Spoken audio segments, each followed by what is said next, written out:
Hello and welcome back to my channel, and welcome to episode 13 of yet another inventory system.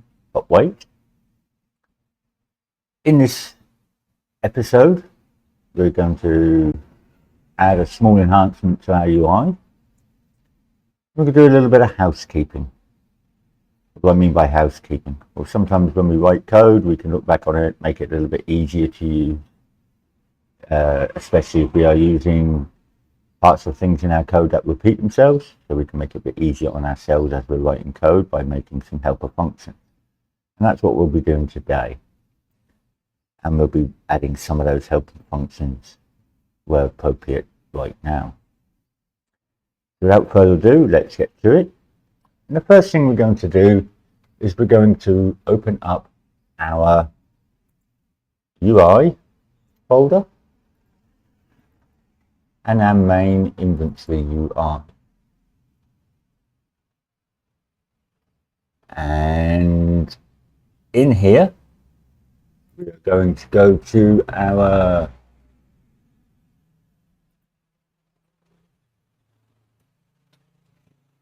graph. I do apologize, the traffic is very loud today. And we're going to make some changes here. So the first place we need to look at is the use button.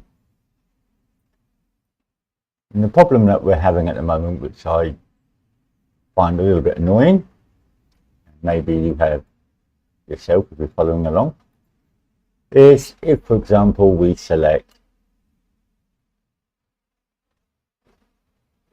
a few cans, go to our inventory. Okay, if we've got more than one, like a stack of cans, and we want to take a drink, it goes back to our nothing selected. We've got to select it again, drink again. What I think would be nice is if it's still a valid stack, it should come back with this, with the quantity, so we could continue to drink, as there will be times when you want to reuse the same item more than once if your health or whatever has got affected badly. Then if it becomes empty, then it's quite happy to go back to here until we select another one. And that's what we're going to do today. Also, I feel that this filling the screen up too much is a little bit too much, so I'm going to show you how we're going to reduce that a little bit as well. So let's deal with the stacking problem first. So in our use function,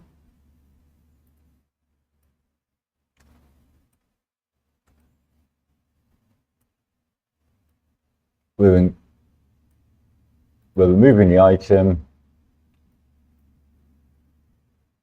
we're increasing the stat, and we're refreshing our slots. First of all, the remove item, I think this is fine. We don't need to worry whether it's successfully removed or not. So what we're going to do now is we're going to work on here. So we're going to drag this one out, and we're going to stick a branch.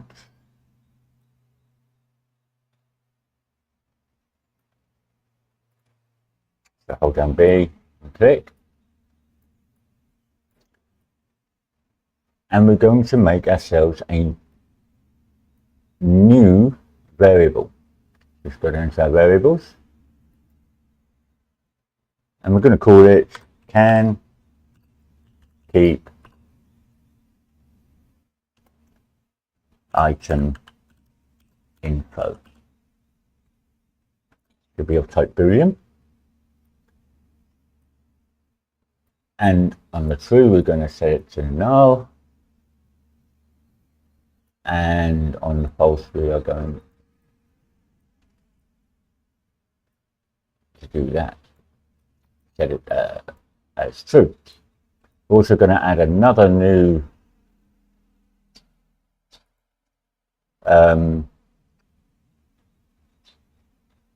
variable. And we're going to call it current index.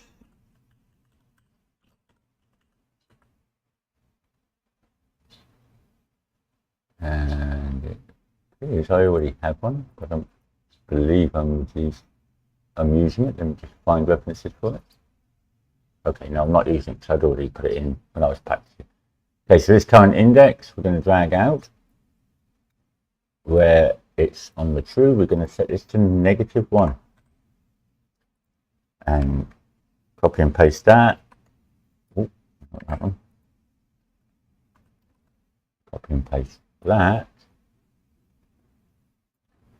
And here we're going to set that to an index in a moment. And then we're going to go to our refresh inventory slots like this. First of all, we need to set this condition. And this condition we're going to get from our item data. And we're going to open up the quantity and the index. So let's deal with the index first. The index is going to go to all the way to the current index here.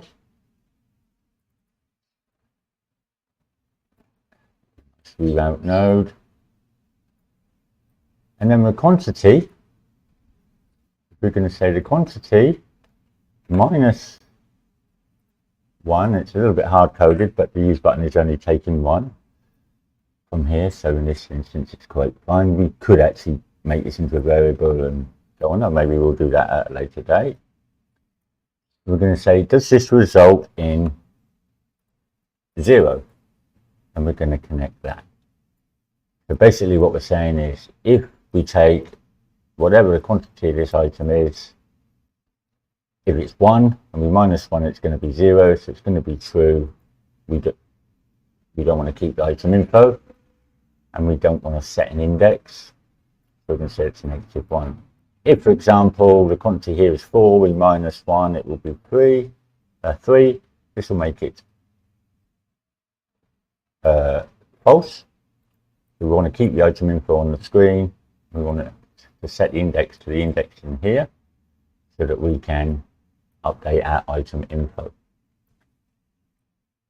Now we're going to go all the way back to our refresh item here. We're going to move this and just disconnect this for a moment. And we're going to get, let me just get rid of this new variable that I made by mistake. Okay, we're going to drag in our can keep item info to the branch.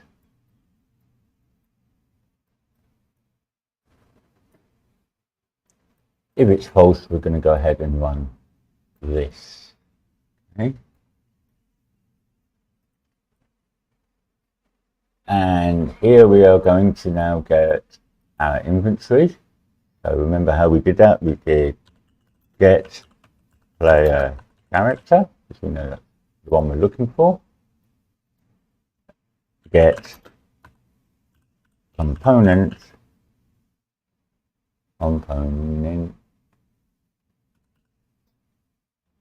by class. Remember the singular one, not the plural. Get our inventory component. We're going to get the content. And we're going to get, in this case, the copy, because we're not wanting to change anything. And the index here is going to be our current index that we just set below. And then we're going to basically call this, this function here. So we're going to say on slot clicked. And we're going to add the item to there. It gets a fresh copy of the item. So that the content will be changed to be a new value. If we just used our item struct here, this value wouldn't change because it's not an up-to-date version of the inventory content. And that's all we need to do for that little part. So let's go ahead and test it out. So now if I take 1, 2, 3, 4, 5, 6 cans. Go to our inventory. Here's our singular can. If I click drink, it disappears, no information, we haven't got anything selected. It's what we want. We go to here where we have a quantity of 5, and I click drink. It now drops the quantity to 4, leaves it on the same page because it's still the same selected item, and we can continue to drink. And if I want to use some donuts to eat, let's have a few donuts. And we hit our tab again. Let's go ahead and eat. We've got 4 donuts. We can eat a couple of donuts until our stats are correct. Oh, we need some more drink. We can click on drink, and so on and so forth until these become 0. So let's click on donut again and make it 0. And you'll see now it's nothing selected until we select something in the left. That's working perfectly, nice and simple, nice little enhancement. The next thing we're going to look at now is we're going to reduce the size of this window.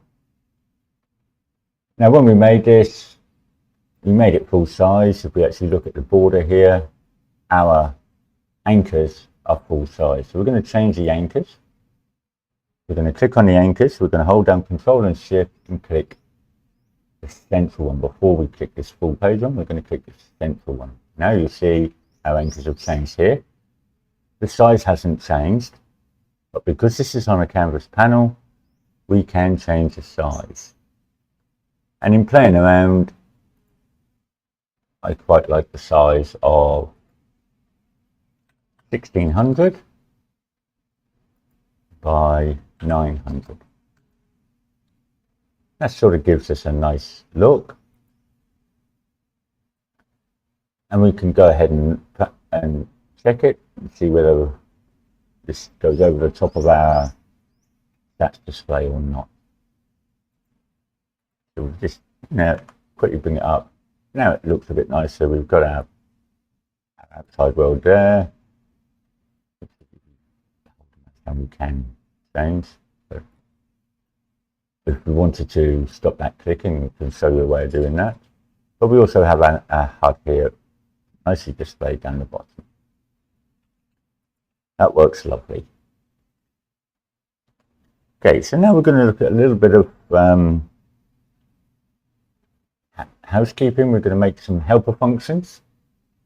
We're going to be needing them in the next video for sure, just to make life a little bit easier for us. So let's go ahead and make them now. We want to go to our game, our blueprints. I believe we put it in our interfaces to our blueprint function library global. In here, we have just 2 functions.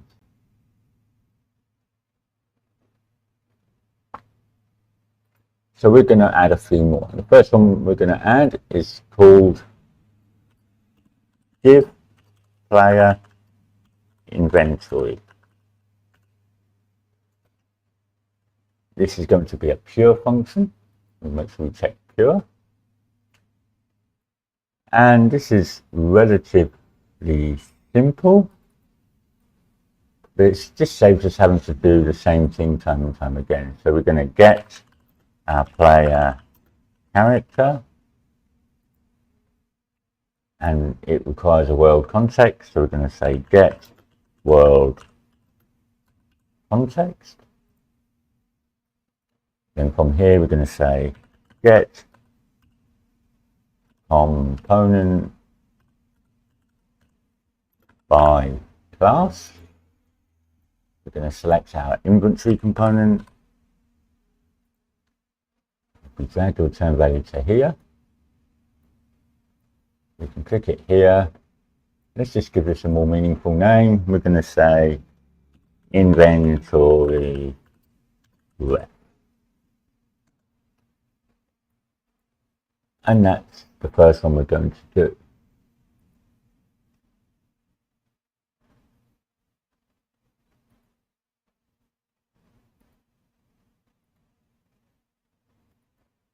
Okay. The next one we're going to add, which we'll be using in the next video, is set weight to player stats. Okay. Open it up on here. This requires one input. We're going to call it weight.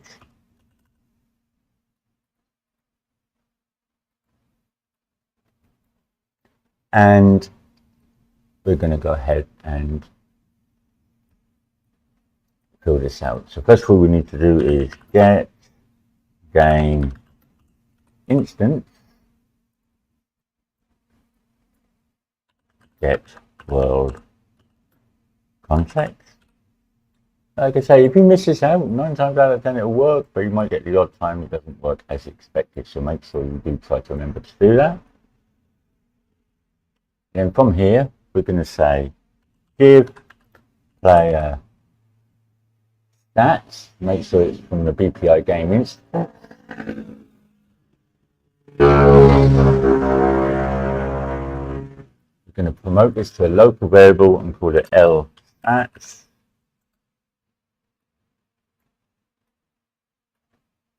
And then we are going to drag out of here and say set members.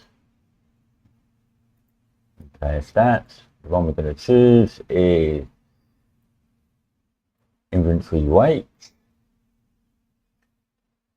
And then we're going to get our weight from our function at the beginning here. Once you can drag it across, but there's no need to.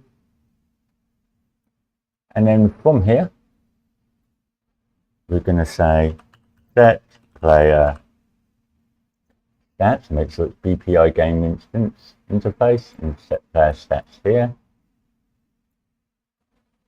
Connect that here, connect this to this. Stick a reroute node in just to tidy things up a little, and that's that function done. And remember, because we're putting these in the function library, they are global, so we don't have to worry where we are to actually access them. Okay.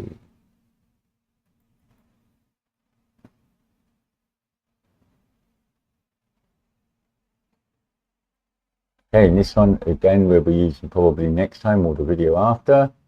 This is going to be update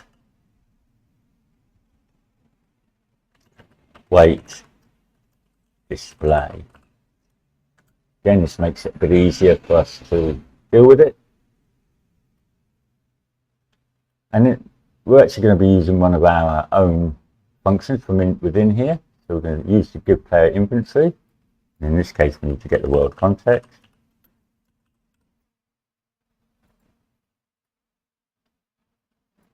From here, we're then going to say get the inventory weight.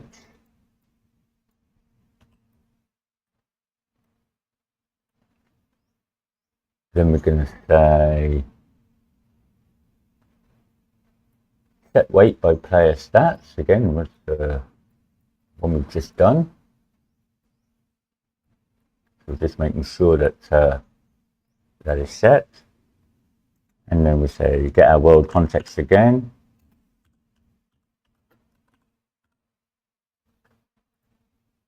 On here. Get game instance. I've dragged off a pin here so we don't have to reconnect it. And then we're going to say update inventory weight message. And this has an input of player stats. We're also going to go ahead and change that. So we're going to double click on that. Update inventory weight. We're going to remove the player stats. So it's going to cause us a couple of problems in a moment. But we're going to remove the player stats. And I think also this one, but we'll check that in a moment. I believe it's, yes, this one we will also remove the player stats as an input. We no longer need them, and I will show you how we're going to get around that in a moment. So back to our library, we've done this, that's gone, that's quite happy. Compile. We are done for that one. So we've got a display message on HUD, give HUD class, give player inventory, set player stats, set weight to player stats, update weight display. 1, 2, 3, 4, 5, 6. We've got 1, 2, 3, 4, 5. So there's one more. And we're going to add this. Give is over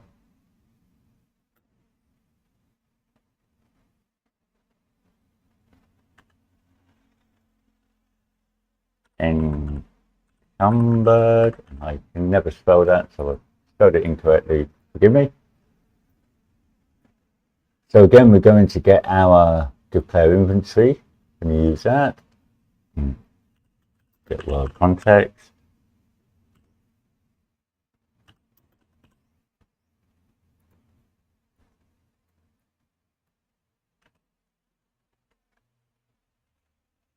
We're going to get inventory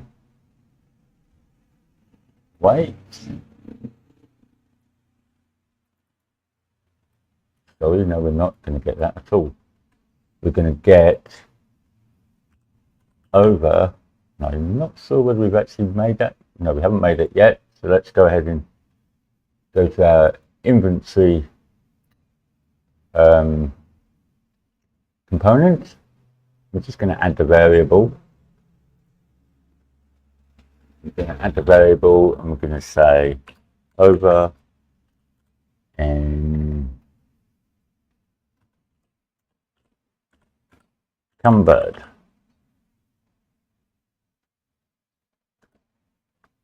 Compile that. Now we can go back to our library and we can say get over encumbered. Drag it on there to add the pin. The name is just fine for this. And it's also a pure function. Update weight, let's double check these. Update weight display.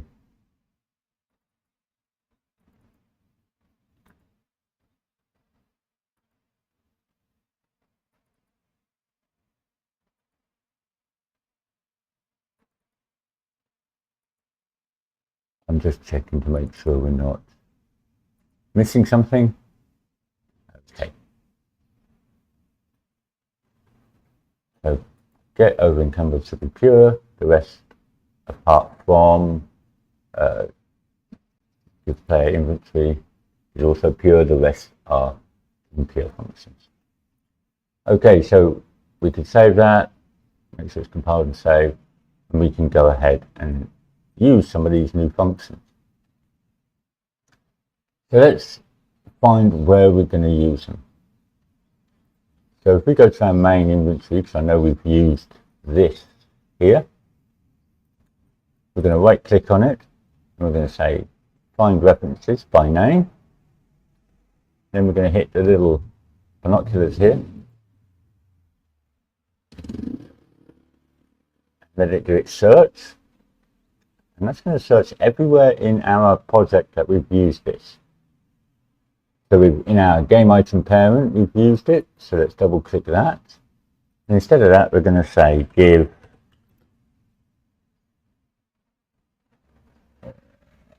player inventory from our global. We're going to connect that. You don't have to do this if you don't want to, but I just find it makes it a bit neater. Compile that. Finding blueprints again. This is our library. We don't want to change that one because we need that. Main inventory, we've used it here. Give player inventory. So again, we can click there, delete those two. It just makes things a little bit easier and neater. Go back to our finding blueprints. We have another one of it here. Give player inventory. This is one we just added a few moments ago. and finding blueprints, create inventory slots. We've got it one more time here. Player inventory. That will connect to there. We can delete that. Compile. Now if we go back to our finding blueprints, at the top here, if we put our cursor right at the end, make sure it's not highlighted, press enter, that will do a new search. It should only find the one, and that's the one in the blueprint library that we use to make this function. So we've used that, quite quickly changed it, neatened up our code a little, and we've also made a few functions ready for the next video. That's going to be all for today. In the next video, we're going to look at weighted inventory. Now, it can be quite controversial. In my way of thinking, I don't dislike a weighted inventory. But what I do dislike in a lot of games is how they deal with what happens when you're overweight.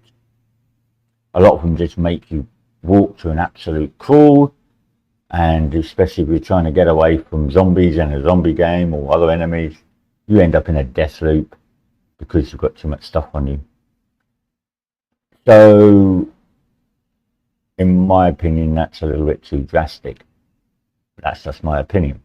Every developer has their own way of thinking. You may like it, some people don't.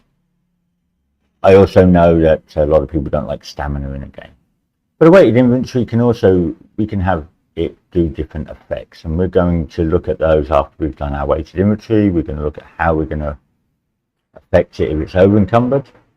Are we going to allow the player to be over encumbered, otherwise overweight?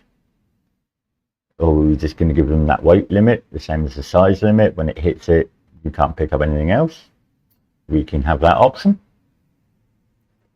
And we're also going to say, well, okay, if we're going to let them be overweight, what are we going to do? What's going to happen if you're over encumbered? Well, the next video, we're probably just going to be adding a message on the screen telling them that you're over encumbered. We're also going to be possibly adding, if we have time, adding some display on the screen as well. Okay, thank you very much for watching. Don't forget to like, subscribe, share with your friends. If you've got time, check out my Patreon. If you feel like you want to, buy me a coffee. Every little is appreciated. And all proceeds go towards helping me make more videos. Bye-bye for now.